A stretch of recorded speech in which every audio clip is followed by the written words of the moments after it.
I think back then, growing up, it was just really fun to be a Mets fan. I think it's a little harder. It takes a little more character. It takes a little bit more positivity, a little more energy. It's not as easy, even though right now the Yankees aren't doing much better than us, but they've had all those championships that they love to jump back onto when you try to talk about how right now we're on kind of an even playing field.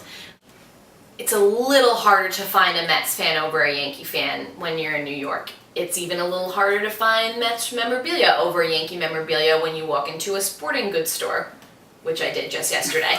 And all of the Yankee fan stuff is up front, and not even just up front, but there's more of it.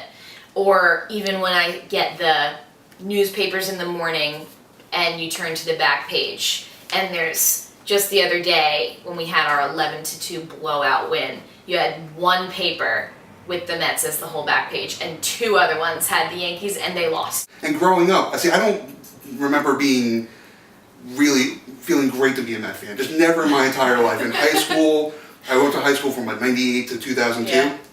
The Yankees were winning.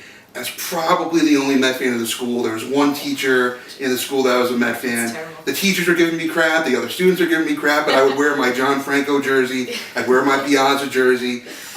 And that's that's another thing I'm jealous about 86, is that the Mets ran the town. Like there are Mets hats everywhere. The people that are Mets fans right now, and we know them, and we actually probably know individually so many of them.